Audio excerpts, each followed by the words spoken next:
And well, I guess thanks for joining us down here at the Digital Drive-In. That was a little bit Jeff Goldblummy, wasn't it? Well, more of the Zapstick. Thanks for. Oh yeah, were those sparkles? My name's Alex. I'm joined here as always by my co-host Garrett. John Carpenter. Oh no, yeah, it's me. I wish John Carpenter was on the podcast instead of you. He said that the most important things in his life are video games and the NBA, so he doesn't have time for our podcast. And down here at the Digital Drive-In, we like to talk about some of our favorite movies, what we like about them, and what makes them so great. Isn't that right? And this is a little bit of a change of pace, because at least hopefully, maybe by the time this one goes live, shut up. I'm trying to do the intro. Sorry. By the time this one goes live, I think Mandy should still be in theaters. Oh, shit. Well, what movie are we watching this weekend, Garrett? Or week? Fuck me. And what's it about? Well, it will definitely be on Blu-ray. No. By the time this is out. That's false. What do you mean? It's like October 23rd. No, this is like... Next week this is the week of the 20th. So 3 days before. Oh, come on. It comes out on the 30th. What are you talking about? What? I thought... It comes out October 30th on Blu-ray. Oh, wait. What's the... 23rd is the other red thing. What's that? Or not 23rd. No, the 26th is Red Dead Redemption. Oh, okay. I was like, Mandy has a character named Red. That's true. Mandy will be on Blu-ray October 30th, but it's available on demand right now. Mm-hmm. But who am I kidding? Everybody, that's anybody, has seen this film starring Nicolas Cage, right? Kaji. Yeah. Yeah. Everybody has. I don't know why we're even talking about it. It's not like our other movies that no one has seen before. That's very true. That's very true. I don't know of anybody that's ever seen Back to the Raiders of the Lost Shining. Fury Road. Yeah, Fury Road. I mean, it was kind of weird with Mandy being a movie because I didn't think very many people would be interested in a Barry Manilow biopic. Starring Nicolas Cage. Of all people. As Mandy. As Barry Manilow. And he like cross-dresses through the whole thing. It's really weird. And it's what's really weird is when Owen Wilson shows up in the middle and all he says is wow. Over and over again. Wow. And sort of some like surrealist dream. He just stands there and his head spins around on his head and he goes, wow, wow, wow, wow. I'm gonna ride a motorcycle. Wow. Wow. Wow. What is this in my throat? Is that an arrow? Wow. Wow. How did he shoot me from that far away? Wow. Did he make his own weapons? Wow. Wow.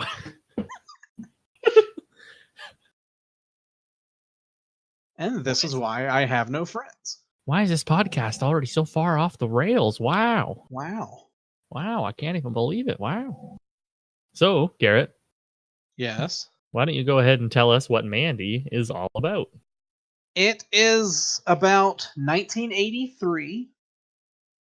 Where Red, who is played by Nicolas Cage, and the titular Mandy is living a nice and peaceful life in the mountains. Red works for a living, and he comes home and they talk about life, and she gets to read her books, and she works at a little convenience store. But then suddenly something happens halfway through the film, and Nicolas Cage has to try to get revenge for what happened. You're really beating around the bush on a podcast that's usually open to spoilers. I don't know. It is a new film, still. Like it's really new. But if you haven't seen it, I mean, we're gonna spoil the shit out of it. Yeah, you should watch it before you listen to it. And it's on demand. It's not even like you have an excuse. So what the hell are you doing? Yeah, stop right now and go watch Pause right now, and I'll wait. We'll wait. Don't even put it on pause. We'll just wait. We should do a commentary, actually. Not now. I'm just waiting for them to come back so we can talk about the movie. You know what? I don't think they believed us, and they're I gonna think wait and see. I think they left. Oh, jeez. They took the dog. Little dog too. So, like you said, Nick Cage stars as Red Miller, and he's going on revenge eventually, I suppose, for his wife's murder. But what did you think of him in this role as Mandy? He wasn't Mandy. On his role in Mandy. That's exactly what I meant to say. Yes. Yeah, right. I thought it was fantastic. I mean, I've personally always liked Nicolas Cage. Like, even when he's in bad films, I still like him. But I mean, he's worked with Scorsese, he's worked with David Lynch, he's worked with Ridley Scott. I mean, he's worked with some of the best directors in the game. He knows how to play crazy, but I think he brings a lot of depth. I mean, he's worked with the Coen brothers. So I always like him, but to me there are certain films that really bring out his qualities as an actor even more because he is a different kind of a guy. Mm-hmm. And so I like when he's allowed to kind of stretch out and just play different kinds of people, but still have it based and grounded in other things as well. And it's not just completely crazy or he's not just completely normal. It's like when he's kind of able to balance in the middle of that, it's some of his best stuff. You know who else he worked with? Who's that? The guy that made whoever that made Ghost Rider. Oh. I don't know who that is. Me neither, because he's some hack that didn't make it. He worked with Michael Bay. Not the bees! Yeah, but the thing is, Wicker Man is actually really entertaining. I know, like, people say it's the worst movie ever, but it's not. It's super entertaining, just like Bad Lieutenant, Port of New Orleans. Mm-hmm. And even in some aspects, Gone in 60 Seconds is funny. Yeah. He's an Oscar-winning actor. Yeah. He gets a lot of shit, but he's a good actor. He just has to be used appropriately. He will take a lot of jobs. Mm-hmm. I mean, you know, that's some of it. It's just like if someone offers him something, I don't know if he's ever said no to a film. Do you want this cake? Is it a lie? I want that cake. Give me the cake. Is that the last piece of chocolate cake? Give me back my son. I mean, he's great in Face Off, and that's a terrible movie. He's also great in Kick-Ass. Yes, which we were talking about before. We were talking about that before. He's playing Big Daddy. It was also great in the National Treasure films, which I love. Yeah, I like adventure them junkie. as well. Mm-hmm. You know what? I think if they crossed over with the Mummy franchise, that actually could work really well. Yeah, but the Mummy franchise is dead. Yes. Pun intended. See, my childhood would implode if, or rather explode is a little better for this, if National Treasure and Indiana Jones and Brendan Fraser's Mummy all crossed over. I don't know how many times I'd see that movie in theaters. Probably a lot. I'm nodding. I know you can't see that. I can't see if you're nodding at all. So I don't know why. You could have just said yes. That's good. Yes, that's good. Good idea. Wow, you should be a Hollywood producer, Alex. Wow, you should be a Hollywood producer, Alex. And you're also a really good guy and a really close friend, and I value everything and all of your film opinions more than my own. You're a really good guy and you're a really close friend, and I value your opinions almost as much as I do my own. Oh, he got me. Boom, roasted. Oh, he turned it back around on me. Flip the switch. So how did you find out about Mandy? You fucking told me about it. Weird. I guess we should do a little bit of background on that. This is a completely unknown film, or it was when it was coming out, wasn't it? It's very sort of low budget, low advertising, just kind of released under the radar. Yeah, it's almost like completely word of mouth, it seems like. Yeah. I mean, and the only reason I knew about it was the guy that directed it and also wrote it, and the creator is I'm probably gonna kill his name, Panos Cosmatos. There you go. was the same guy that wrote and directed Beyond the Black Rainbow, which I always thought was like fantastically cool and interesting, but very few people apparently have seen it. And earlier this year, I finally bought the Blu-ray for it. And so Mm-hmm. I was looking stuff up about him because I was like, this is 2010. Has he made anything else? And 8 years later, they said, "Oh, he's Wow. working on a movie right now called Mandy with Nicolas Cage." And I was like, "Yay!" And so I've just been kind of keeping track. And when Mhm. the trailer hit, I was like, "I can't wait to see this. I want to see this so bad because it looks so interesting." Yeah. It looks like Heavy Metal, the Yes. animated movie with Dario Argento lighting and like a David Lynch storyline. It's Yeah. just Very it's much kind of so. like all this combination of like stuff that is completely in the category of things that I love. And I just knew I would want to see this as soon as it came out. And I did. And you did or you didn't? Did you say didn't? I did go and see it as soon as it came out. And he did not. And it was fantastic. It So is. I told Yeah. everybody I knew about it, which was all two people. And actually, I told three people specifically about it, and all three of those people went and saw it. So I thought that was great. That's pretty good. Did all three of those people like it? Yeah. I mean, you and Dustin are the two that I most thought would enjoy this, and I know your opinion. And Dustin said he really liked it. So Damn. Well, you could bat 1,000. yeah. Well, it's when you know people's tastes that really helps. That's true. That's true. It's like, hey, people that like film are probably going to at least enjoy it for that because it's quality, especially like you were talking about. It's such a lower budgeted film that Yeah. they're able to do a lot with little, and it's very creative. Yes, that's what I was gonna say. It's an incredibly creative film. Yeah, there's a lot of visual acuity at play here, and then it's like the actors seem like they got together with. I mean, it seems like a singular vision to me. It seemed like what Panos wanted came through in the film, and he Hmm. was able to like sit with the actors and really help them work on how their character would act because it all feels very fleshed out in that aspect. Even if there's not necessarily like things spelled out to you in the movie, it seems like the characters understand who they are and why Yeah. they're doing this.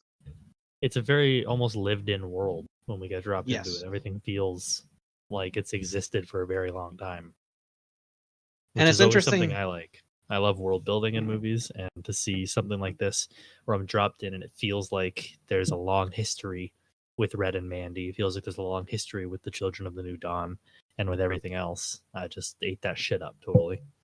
Yeah, definitely. 100% agree. And it's interesting too. It takes place in the exact same year that Beyond the Black Rainbow takes place, Right. 1983. So I think that's neat that he's kind of like creating his own little world.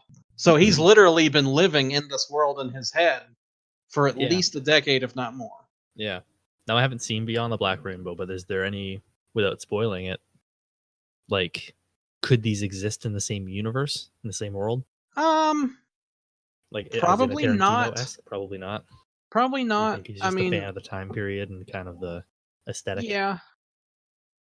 The technology is different. Right. Right. But I would say kind of what this does to like the horror exploitation revenge Hmm. drama genre is what I meant to say. That's fine. Um, Beyond the Black Rainbow does to like the horror slash sci-fi genre. Right. Okay. I'll have to check that one out because I Yeah, so really, really loved this movie, especially if you like early John Carpenter which I kind of do. What I've seen. and and art film. Okay. I mean, so much it's not so much like Kubrickian sci-fi. Yeah. Yeah. But I mean, it's like there's a lot of great imagery, and this the whole thing is mood and atmosphere. Hmm. Um, I think it's probably slower than Mandy is. Oh, It's really? sort of like Okay. the first half of Mandy is almost like the entirety. Okay. Yeah. Because I'll have to So dedicate some time to it then. yeah, Because I was, well, I mean, if, even if it doesn't run very long, that's one thing that the first half of Mandy feels. Is it feels very long. mhm, I didn't dislike it, but right. Like, I also, like, you've been recommending this to everybody I know, and I've been even recommending it to people I am sure are really going to dislike the first half of this movie, but are going to love the second half, because it does feel just two very different halves. It almost flicks a switch halfway through, Yes. and you can spot the scene. Yes. And I have to admit, I like Mandy the most of the two films because it Okay. is a progression of his talents and his vision. Yeah, But I also really like Beyond the Black Rainbow, and I think it's like he has two really solid works of art yeah. in his back pocket. He's very much an auteur, if I'm Yeah. pronouncing that correctly. I guess I am, probably. hmm Well, and the thing is, he's the son of a guy named George who actually directed films, and he did like Rambo: First Blood Part 2 and Yeah, Cobra, Tombstone. and yeah, but a lot of what we know as Tombstone was like an Okay. uncredited director and Kurt Okay. Russell doing a lot of stuff. Fair enough. So even though his name is on it, Damn. but Panos was like an assistant, or he Yep. did Yeah, I think he like was an worked in the AD on that. electrical. Okay, yeah. So But I might be wrong. But hey, he's been in the industry for a really long time. He's got a real grasp on it, obviously. yeah, the technical qualities of this film I think are fantastic, and it has a very distinct look. Yeah. Even though it is reminiscent of genre classics of the '80s, it still has a distinct look today. It's like this fever dream kind of like LSD and David Lynch and 80s heavy metal is what I could describe it as. Where I just it's a bizarre film. It really is. But it's just so engrossing. And I was just glued to it the whole time, even though I didn't really know what was going on. And it's one that I really want to rewatch. Mm-hmm. And I know both of us have actually pre-ordered this on Blu-ray, even though there's no reason to pre-order it. We just want it right away. Yeah, It's gonna be a wild ride. it's an experience. It is. And I wish I could have seen it in theaters. It didn't come anywhere around me. The closest theater to me that had it was an hour and a half away, and they had it for 2 days. And both of those days I was not able to travel to go see it. Yeah, Nor did that was before you had seen it as well. We were talking about it, but you hadn't seen it yet. So, I hadn't had like that high recommendation from anybody that I knew on it. So I didn't make the travel. And I wish I did, because I can't even imagine seeing this on the big screen. Like, did you watch it on demand, or did you watch it on the big screen? Yeah, I watched it at the theater. And How was that? It was fantastic, and the sound too. I just watched it at home with my TV turned up loud like a pleb. Yeah, this is definitely one I think I got to the point, and I started doing this especially when Twin Peaks: The Return came on Showtime. I started watching everything with headphones on. Yeah, And like all the lights on and everything. I still got to rewatch this with headphones on, and that actually, because I watched The Return again, same kind of thing, just with the TV up loud. Because you have to cancel out all the noise and just focus on the film. Yes. And that's because there are so many like details and atmosphere that you just need to drink in the sound as well. Yes, especially in something like Lynch, where he has it in the sound design. Mm-hmm. Like, I watched Eraserhead with headphones on the first time I watched it, and that was very much a wild ride. It's an industrial orchestra. It is, yeah. Much like this film is like a backwoods orchestra. Yeah, and there's like lots of little references to other films. I mean, it doesn't like steal wholesale or anything, but it'll like the place where their cabin is called Crystal Lake. Yeah. There are some of the imagery with the chainsaws is similar to Texas Chainsaw Massacre 2. Texas Chainsaw Massacre 2 or Texas Chainsaw Massacre as well? The number 2, the sequel. Like the sequel. Ah, okay. Gotcha. With Dennis Hopper.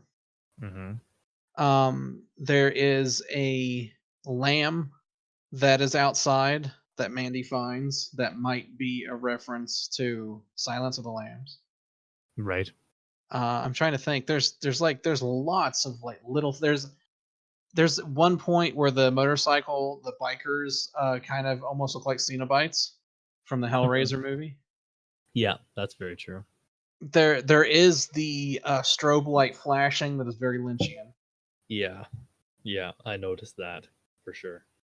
a lot of little references, I guess, to a lot of the sort of greats of the genre, and he's using it to elevate his film or to pay Yeah, homage almost. yeah. I think it's like either giving an indication of these are the kind of things, this is the kind of mood that I like in my films, and this is where I am reflecting on things that happened in this film, sort of a thing, rather than being like, hey, do you remember this entire scene that we're gonna repeat verbatim? Yeah, You know, which is it's not. repeat Yeah, stuff. it's very much so just like a feeling. I mean, to me, it's almost like when a movie will play like an actual song rather than having the score, so that Yeah. it helps your mind go to like a time period. Like if they start playing, Dazed and Confused would play music from like the '60s, and you're like, okay, yeah, well, I'm older. I remember when I was in high school, and that was what was on the Mhm. radio. It puts you in a mindset of a certain story that he's trying to tell, and I like those types of things more so than just wholeheartedly copying something. Yeah, which is I always hate that too. You shouldn't really copy anything. You Yeah. should be inspired by things, but you should never really just rip it. And I watched an interview with Guillermo del Toro yesterday where he said that like sort of he has the mentality of every song has been sung kind of thing, Hmm. and it's just how you use what you are around you to make your thing, to sing your song, which I always kind of liked that mentality, I guess, where maybe it's I don't know, use yeah, if you have a wide scope of your industry, you can pull from a lot more to make whatever you're making. I know he was talking about The Shape of Water in that interview, and he said when he was making that film, he didn't watch a single horror film because he said it was ingrained in his mind. He was already just being who he is. He was watching other many old films because that's a very much an ode to older cinema. Hmm. And he says that so he really tries not to watch horror because he is a horror director. I would categorize him as I'm sure many would, but Yeah, that's fair. when it comes to making a film, he won't even watch any. He won't get himself in that mindset because he says you have to, or he thinks that you have to sort of have a wider scope on the craft and see what other people are doing in any with any emotion. So rather than just with fear, and then you can pull from that when you're making any small little minute details. So I think that Cosmatos does that really well as well, and he's pulling from all these different sources that he loves to craft something different, something new, kind of. Know what I'm saying? That made a little bit of I sense. I do. That does make sense. Yeah. Okay. This film is interesting too because it has specific chapter breaks. The title card doesn't come in until almost like an hour into the film. Yeah, which I loved. Although I thought that was almost it's the title card, but it's also that chapters card, Yeah. right? And It's it's broken up in three sections, I guess. yeah, and to me it's very much so like a musical suite. Mm-hmm. I mean, and I don't think we talked about it yet. Um Jóhann Jóhannsson, is that how you say his name? Yep. Yep. Is the guy that does the music for this and is fantastic. It's his final score as Yeah. well. And he kind of went into a Great. different direction with this too, Mm-hmm. Yeah, which is even more. he's one of my favorite composers, and it's unfortunate that we lost him last year. Yeah. Because he's done so much, especially recently that I've been seeing, especially in the work of Denis Villeneuve. He's did an amazing score for Arrival and for Prisoners, and his Blade Runner 2049 score that was not used is something that I will always want to hear Mhm. until it is released because I'm sure it is incredible. But his work on this is great. I've been listening to it like on Spotify nonstop. It's fantastic. And our intro, it's fantastic, but it's different. I can't do a theme for it on the recorder, so I didn't bother. Just go listen to the soundtrack. Not that I'm trying to tell you what to do, but But do it anyway. do it anyway.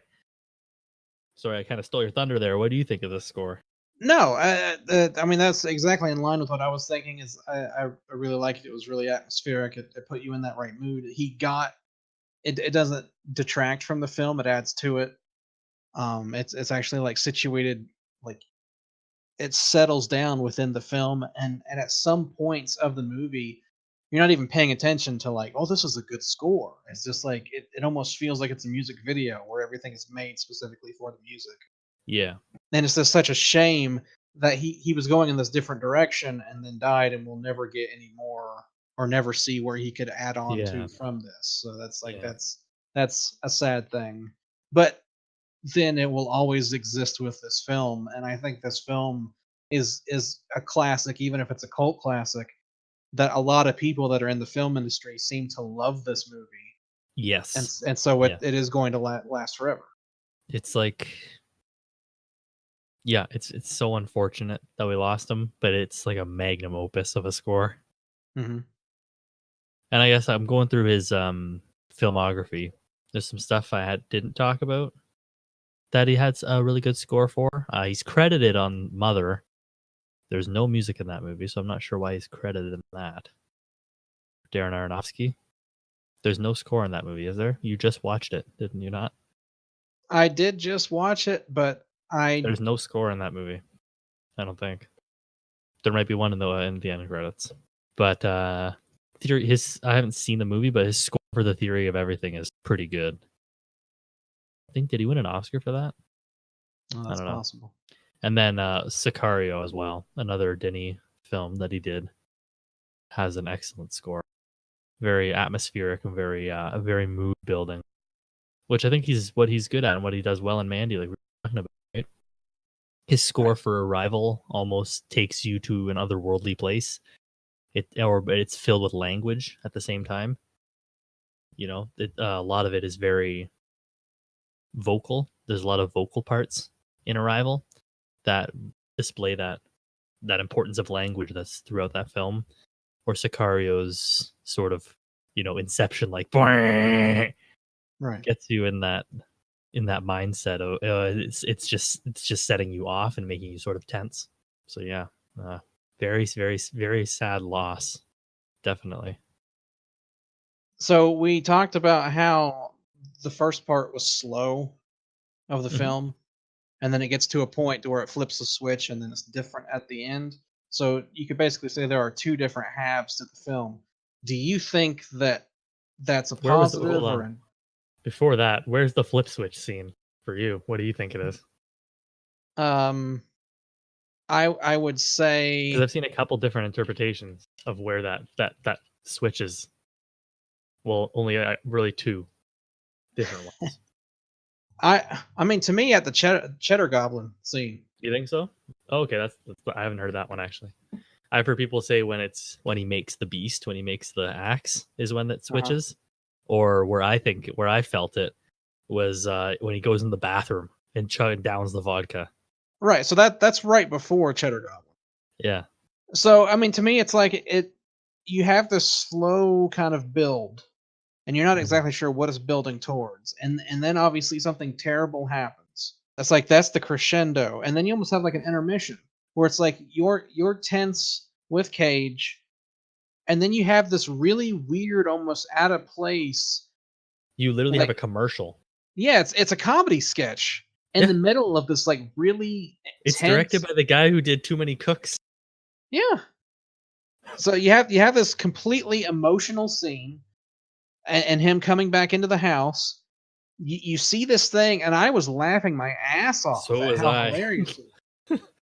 And There's a then you lot of go, humor in this. We'll get to that in a sec. yeah, and then you go right into another like emotional scene of Hmm. where he basically, Red loses it, and Nicolas Cage does a fantastic job. But to me, it's like that's kind of that's the starting point of him turning into what he needs to turn into. Yeah. And there's hints of, I was picking up on sort of maybe alcoholism in Red, I could where see that. maybe he was an alcoholic before he met Mandy. Mandy saved him, really, turned him into someone new and good and different. And he loved that life. But when it was taken away from him, where's the first place he goes? To his emergency stash of vodka, downs the entire bottle, and then goes on a rampage. Because there's a point at the beginning of the film where he he's offered a beer and he says no, right? That's where Right. I got that. But then he downs that entire bottle of vodka very easily, as if it was like nothing to him. Yeah, it's like he's intentionally calm.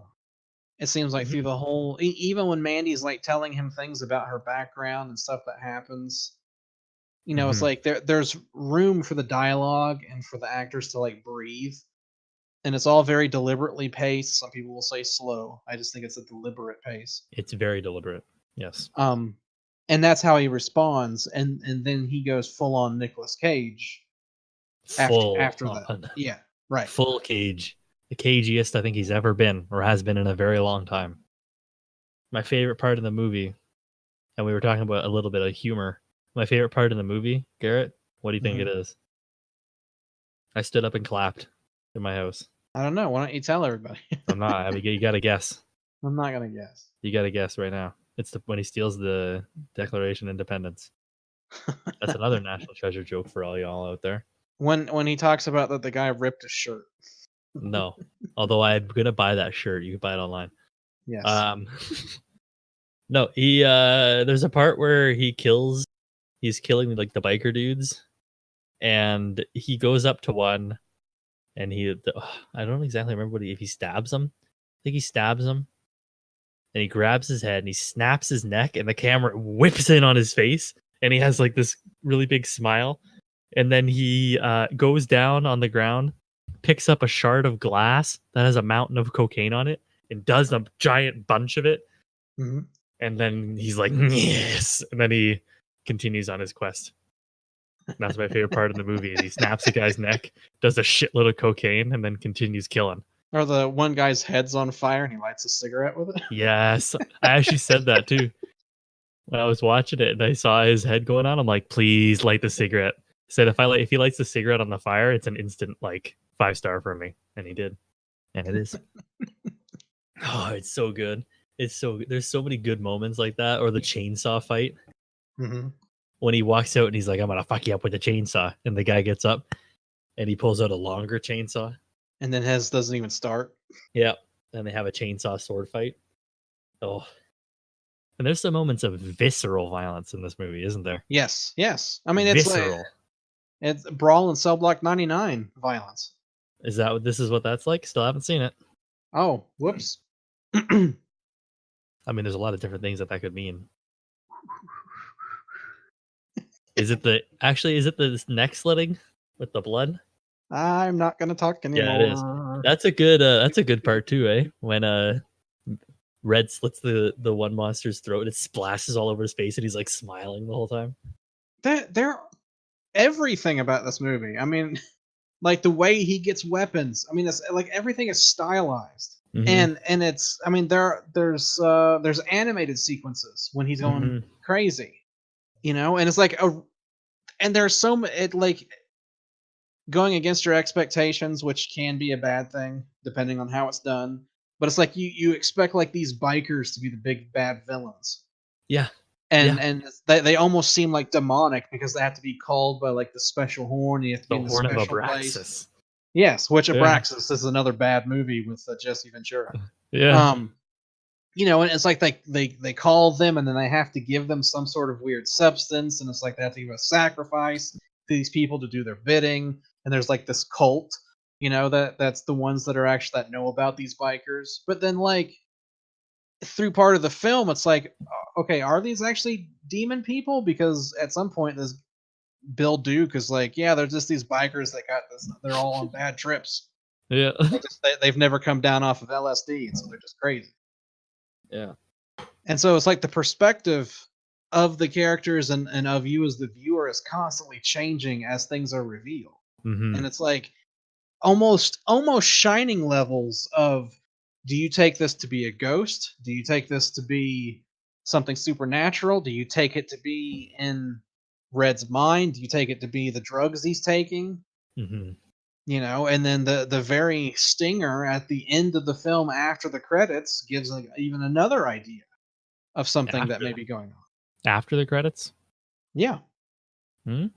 Did you not watch that? Mm-mm. You literally didn't sit through the credits and watch the very last scene? No. I sat through most of the credits. I don't know what happened. Why didn't I see that? No, it's at the very end. It's after all the credits are over. Then there's and I just didn't think that they would Marvel me. I oh yeah, watched well all. I I've mentioned watched, it. yeah, most of them. I mentioned it on Red Letter Media, and people downvoted me and said I was stupid. Really? Yep. For So I'm what? like, For saying whatever. there was one? For saying there was one, and then someone said that it was unimportant, and I said that's like saying the photograph at the end of The Shining is not important, and I got downvoted for both of those. Really? It's Yeah, that like really important? bad.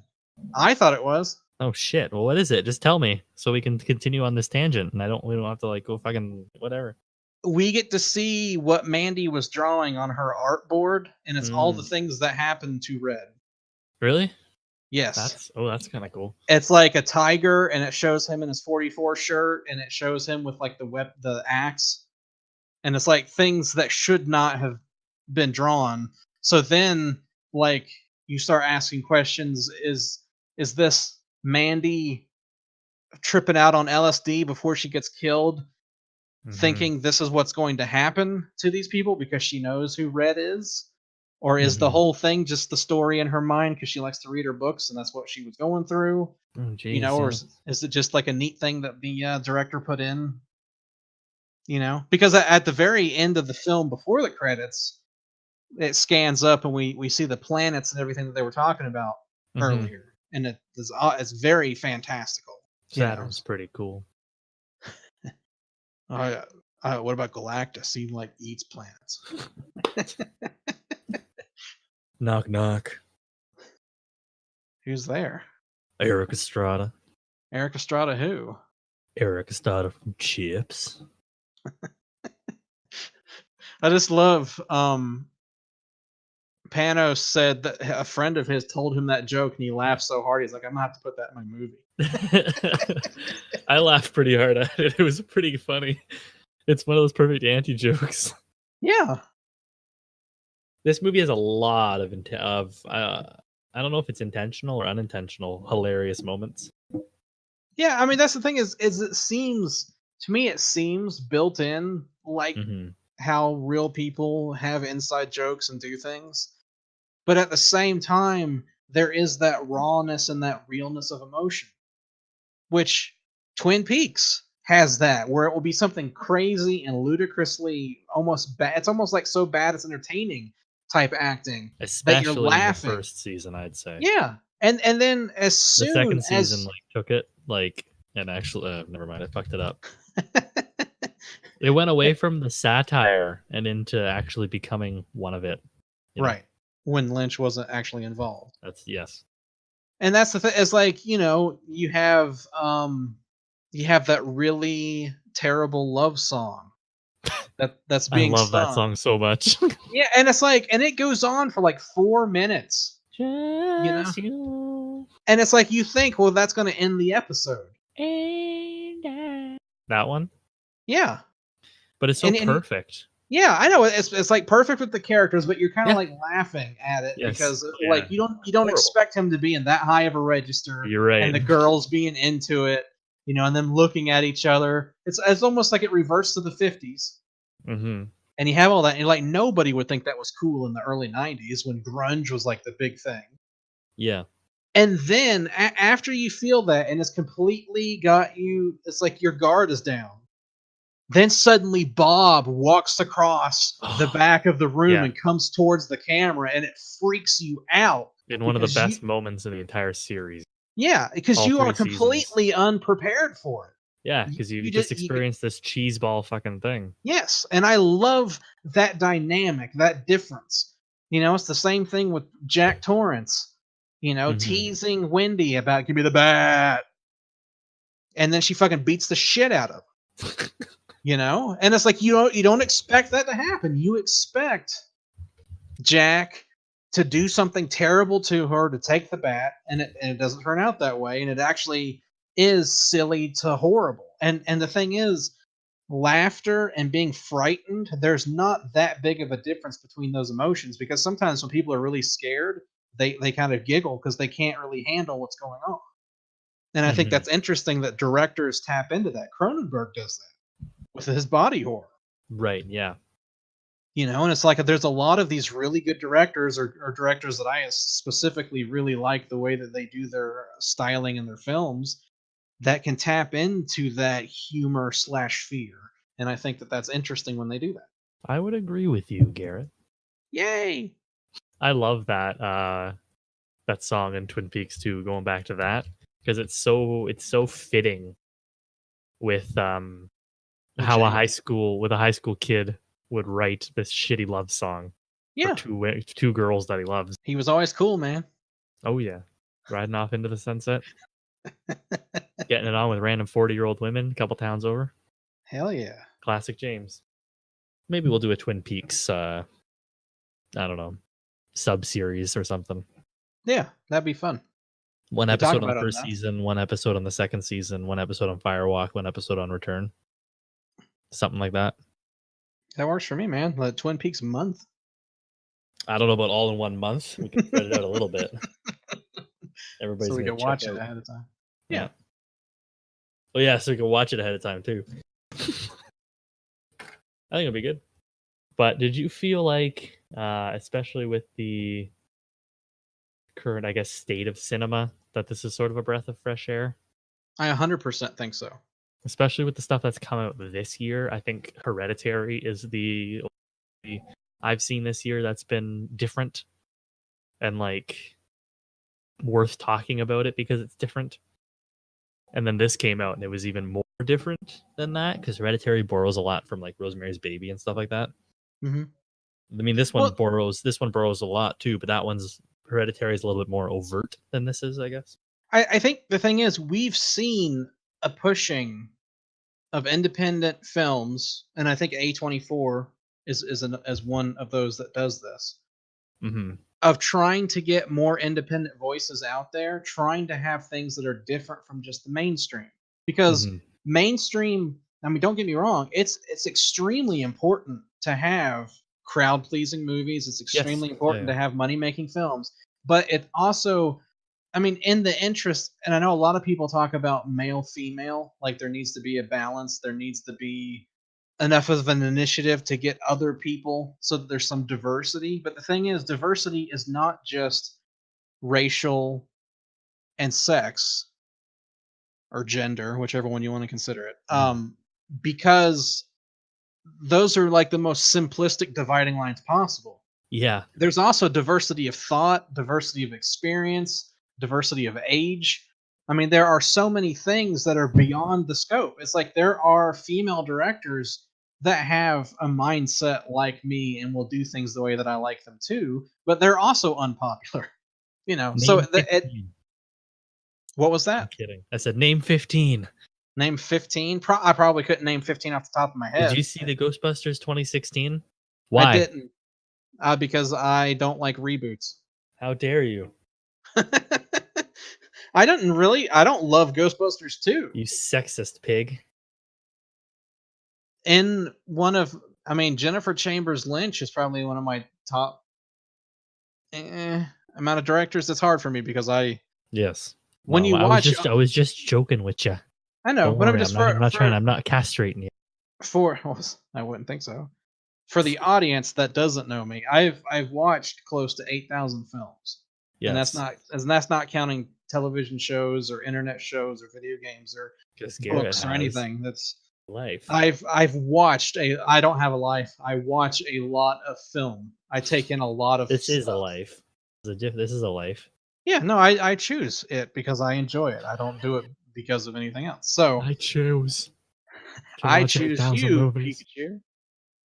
And so when someone tells me name your top 10 movies, I can't do it. I tried to make a list on Letterboxd, the definitive list of top movies, and I did what everybody else was doing, like top 100, and that really wasn't satisfactory for me. So I just did my favorite movies, and I ended up having to section it out before I was born, during my birth to adolescent years, and then modern era. Yeah. And with that, I have like 600 films. That it's like I can't really narrow it down below that. Yeah. So it's like it's really hard for me to like narrow things down like that. But there are so many interesting, and it's not just female directors, it's female writers, it's female actresses. One of my favorite movies of last year was Like Me, and one of my Okay. favorite movies the year before that was Little Sister, and they both star the same actress. And she's like really fucking good in these kind of like weird roles. Hmm. And so like anytime she's in something new, that fits that description because she's in normal stuff too. Right. And so it's like there's a lot of movies, but it's like you never hear anybody talk about either one of those films, Hmm. and there's I've so never heard many. of either of them. Right, and I bought them both on Blu-ray. One of them I reviewed for the website, and that's the only reason I knew anything about it, is it came through. Hmm. So, um, there are and I encourage people to start looking deeper into subjects that you like.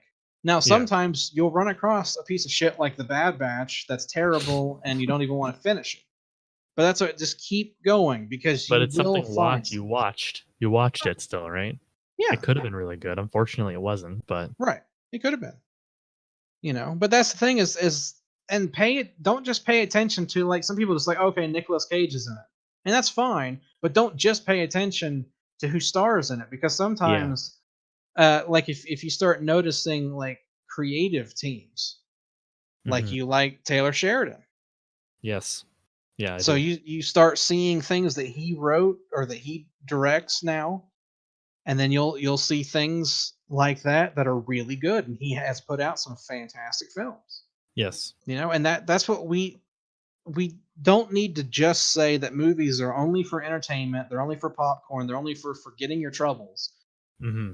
Movies are also art, and they can be for many different things, and they can talk about many different things. And there's not one thing that it should or shouldn't do. There should be movies across a broad spectrum of doing all different kind of things, and things that are completely realistic and what will happen, like 100%. Some things that are like documentaries that tell you exactly what happens, and fantastical things and things that we as a people wouldn't want to do.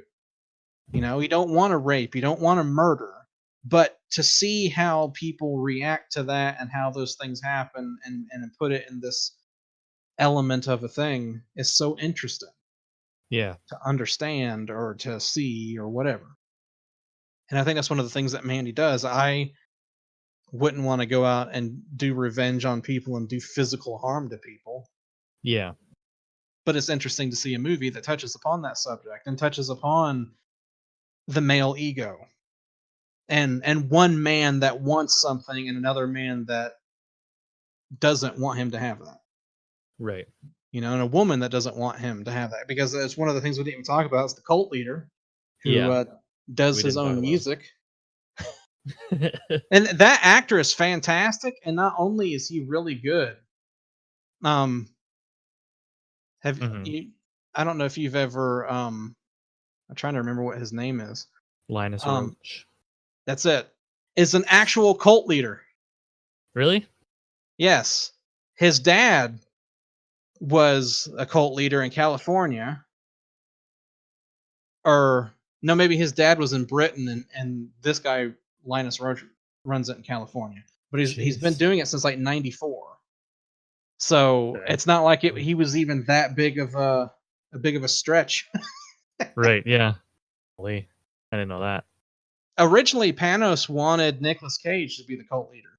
Yeah. Who the hell would Which have gotten to play Red? I have no idea. He wanted somebody younger. Originally, it was supposed to be like a battle against age. It was like a young and inexperienced against the older establishment Right. type Yeah. of a thing. I'm glad they did it this way, honestly. I like this better too. And that's kind of the thing, is like everything kind of falls into place. It's kind Hmm. of that Lynchian thing of like trying stuff and not working, and then suddenly everything kind of comes together. And he's like, well, that has to be the way that it is. Yeah. Bob is supposed to be in the mirror. So, It's yeah. Just with your whole rant or tangent there, mhm. I want to sort of, I guess, add on to that. If everything's the same, everything's boring, even if it's all entertaining in quotation marks. If it's all the same, I know there's a lot of people that are getting superhero fatigue right now. I'm not necessarily one of them quite yet, but I know a lot of people who are, or who are complaining about that.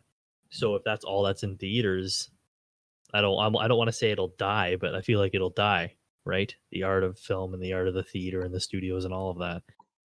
And if everything's the same and if everything's boring, then everything's the same and everything is boring. And there's no diversity and in all the different ways you were talking about. And we don't get anything different or anything exciting or bold like Mandy to come out. Or, A24 is making massive strides in the different and trying to preserve sort of the art of film, I guess. It's so vital to almost support a film like this when you see it, to lift it, because I think it's close to $1 million box office. I'm not sure what the budget was. Last I checked, the box office was about 880,000, I think, because it didn't have a massive wide release, but I like to see what the digital sales are so far. But I think it's so important to support these kinds of visions that people have, you know?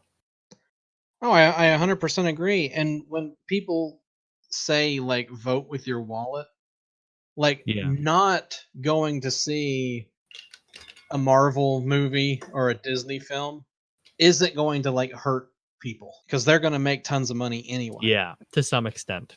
Yeah. I mean, unless like a Solo mass got hit real hard, and it right. made Disney seriously has changed up their Star Wars. We're seeing them talk about less Star Wars films. Yeah, and some Maybe of it not is one not every necessarily year. the amount, but the quality. Yeah, or the timing between release. Solo is a fine movie. I don't know if you've seen it. I have not. If it came out at the end of the year, I would probably think it was good to great. But it's fine only because it was like 4 months after The Last Jedi came out. They were too close together for no reason. And I think that's people voted with their wallets on that one, and now they're pulling the plug on Obi-Wan films and all that because they're thinking people don't want to see that. But it works the other way too, right? Voting with your wallet and voting towards something like this. Yeah. Films like this could get made in the visionary sense. Right. It's like, some people could wait months and hope that maybe it comes to Netflix for free. Mm-hmm. But, spend the $2, go and see it at your cheap theater if it comes. Go on there, do a special when it rents on like Amazon Prime or iTunes or Hulu or whatever. Mandy should be there right now. Or Yeah, is it just pay the $2-3, see it, tweet it out. If you want to wait till like a physical thing comes out, buy the Blu-ray. Like we said, both of us already have it. Yeah, I think it's and it's not only to support the director. Mm-hmm. I mean, that's good too, but let the studios know things like this have an audience. Things like this will sell. It's not going to be gangbusters. It's not going to make the same amount of money as Ant-Man and the Wasp or whatever. Right. Yeah. But the fact that they can move units and it's not just going to sit on the shelf, and it will encourage things like that there is an audience. And I think with the way the Twitter has gone with the director and with Cheddar Goblin, which is an actual Twitter account, and it's hilarious. And it's hilarious. It's real good. And it's like Patton Oswalt and Jay Bowman and from Red Letter Media. There's a lot of people that are like in the industry that are tweeting out about it and talking about how they like the movie. I know like there's some musicians, especially like in the heavy metal arena, that like Mandy and the things that are going on in it. And so it's like stuff like that. It just to have that. I mean, do you know how 5 Sharknado movies got made? Watched the show. Is because people watched it and tweeted about it, and for a while it trended on Twitter, and that's how the Sci-Fi Channel or network, whatever the fuck it's called now, Syfy, decided to keep making it. So it's like if they can do that with crappy movies, then by all means, when something good comes out, we should also give it some props. It's good to see people in the industry too pushing for stuff like this, and there's a lot of them pushing for it. I see a lot of people liking Cheddar Goblin tweets, and I just want everybody to see this movie. Speaking of 40 and numerology, 44 relates to building something to benefit many generations, or is also a focus on efficient and conscientious business building. There you go. 44 builds for both the present and the future. I don't want to go to a political angle with it. You don't want to do numerology? I just took whatever the fuck was No, on that makes sense. That's good. I was Twitter. going for the political angle. 44, the 4th president, and it was Oh. cut and slashed as if he was cast out. I think there's But also a reason than that. reference to is it Mark Twain? It wasn't like the 44th book is like his unfinished novel. Oh, is There's there? like a supernatural character or something like Oh, yeah, okay. I kind of remember something. Interesting. So there's a lot of influences this film has as well in sort of the 80s. We talked about a few of them with David Lynch and sort of the B movie aesthetic that it has as well. What Oh you know, yeah, what movie are they watching on the TV? yes, that is the Night Beast, the Don Dohler film. Love that. It's so terrible. It's so cheesy, and they're watching it so intently. Yeah, yeah. But like there's odes to that kind of style and era in this, is there not? Mm-hmm. With things like the big ass chainsaw fight and all that. It's very Oh yeah. B-movie-esque. There's also like Mandy wears like Black Sabbath shirts, and there's a lot of heavy metal, 80s heavy metal, not to be used with the animated film heavy metal Yes. influences as well. Well, and the interesting thing too, and maybe I shouldn't even reveal this, but Dustin and I purposely watch a lot of cult indoctrinational videos together online, and Okay. and a lot of them are like the 80s and 90s, which is kind of like the demon scare, you know, like the strangers are all demonic and they're going to get your kids involved into it, and it's hilarious how much of that is like in the background, and like there's shades of that in this. Yeah. Because like the book she's reading at her store, which I think is actually like a made up book, but it's just like the types of things that are in it. It's like exactly what the religious people, the fundamentalists specifically, picture Satan worshippers to be like. Yeah. Yeah. So it's that kind of stuff's funny, I think. There's a lot of cult stuff in them. Now, why do you think Mandy was so resisting on the You know what's interesting? She has a scar on her face, mm-hmm. so it seems like she's been through a lot. When Nicolas Cage is having his dreams, it's like her almost as like a goddess, like behind the fire, and one eye is like dilated, like she has drugs, and the other eye is normal. Right. And it makes me wonder. It seems like Nicolas Cage's character Red has some sort of a background, like maybe it's with the alcohol. He seems like he has a like a physical laborer's job with you know, cutting down the trees with this chainsaw and everything, like some sort of a logging thing. And they're just kind of like out in the middle of nowhere, and it seems like either they're trying to get away from something or they had some sort of a past life, and especially with her stories being almost like as violent and macabre as they are, Mm-hmm. that it's like both of them saved each other out of a bad life, and they're living in a gentle time together with love. It's almost like the picturesque couple. Yeah, I mean, it's like, oh, like they have a cabin almost like in the woods of like a retreat. It's like people's vacation home. It's kind of like their normal home. It almost reminded me of like the retreat and Children of Men where Michael Caine Yes. Yes. So it's sort of like they have the Garden of Eden. It's just the man and the woman, and they live together and nothing bothers them until this cult leader sees her and wants her for his. Yeah. I don't even know where I was going with that. No, it's just interesting observations. I mean, Yeah, I and have that's no idea there's what a it lot means. of like I gotta watch it again. yeah, there's a lot of observational stuff. I mean, that's one of the things people have complained about is there's not necessarily like a lot of plot going on, and you just kind of have to like build the story and what you recognize through the visuals and through background stuff. But that's the kind of thing that I like, Yeah. you know, and it gives it more of a mystery, and it also makes it there's enough wiggle room to where you as the viewer make it your own how you want to interpret what's going on. Mm-hmm. Sorry, I I was just like looking. Apparently, that theater yeah. has it there today and tomorrow. Dun, Not dun, this dun. weekend. Today and tomorrow. But days I Of can't course. go. Yep. Of course. Yep. Venom's coming out, don't you know? Yeah, you gotta save Gotta have up all the all theaters open for that. the good Like old Rotten third in the Tomatoes. wind. It's like 28 or something. Yeah, well, because it looks like garbage. That's probably why. If it looks like it and smells like it, it probably is. What else did you see? Anything else? Any other fun little facts for this one? Oh, interestingly, about the similarities between the cult leader and Manson, Mm-hmm. that Manson, was a failed musician. Right. It's like, what was it, Helter Skelter or whatever. He Sure. he he took it personally when his everything failed. He would refer to his victim as pigs, which is what the cult leader refers to them in this film. Also, before they would do violence, the Mansonites or whatever you call them would use psychedelic drugs. They'd use LSD Mm-hmm. before they started their ritualistic killings. So it's like there's a lot of like general similarities between just making it seem like a real kind of cult. The Blu-ray is supposed to have deleted scenes and behind the scenes footage. Okay. So that'll be fucking badass. I can't wait to Oh see what they yeah. cut. What did they cut out of this?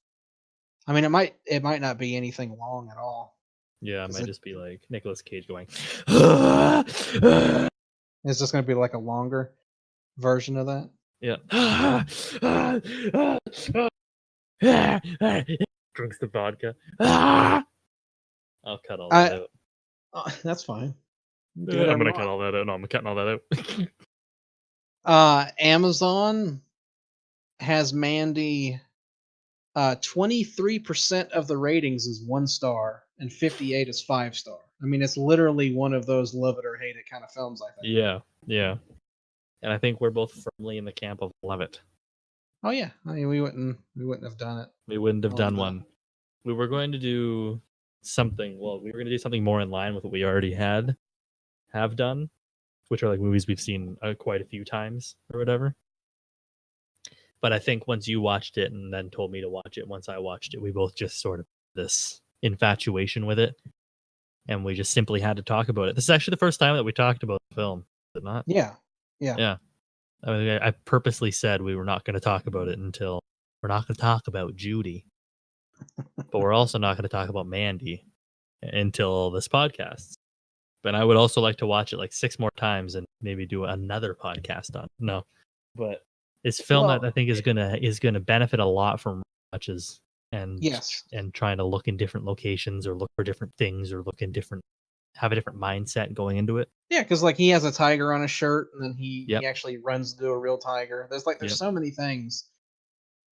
And if we ever do a commentary or a podcast on Beyond the Black Rainbow, we'll Mm-hmm. probably mention things that happen in Man or whatever. Mm-hmm.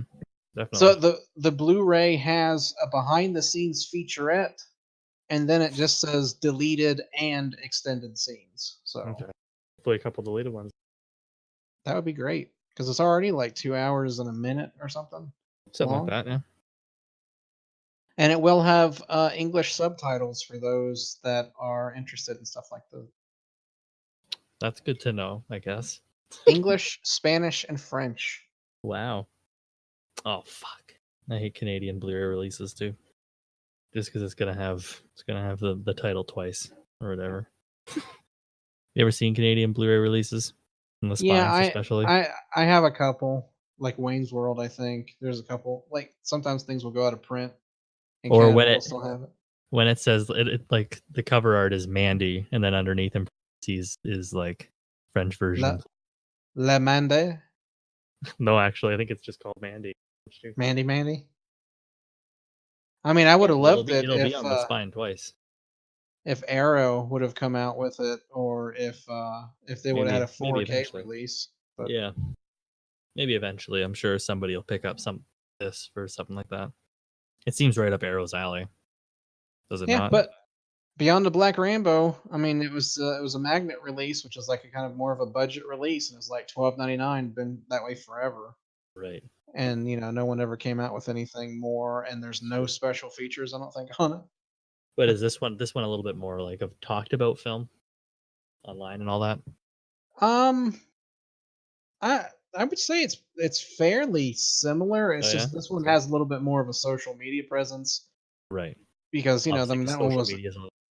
yeah. I mean 8 years ago, if Twitter was even around, it surely isn't as big as it is now. Yeah, definitely. I mean 8 years ago, that was probably.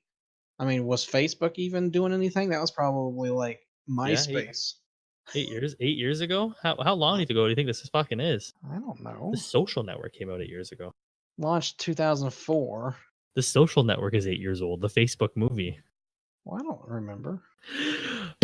I thought you remembered everything about all of the time in the entire universe, Garrett. I mean, the thing is, I'm kidding. I'm just messing with you.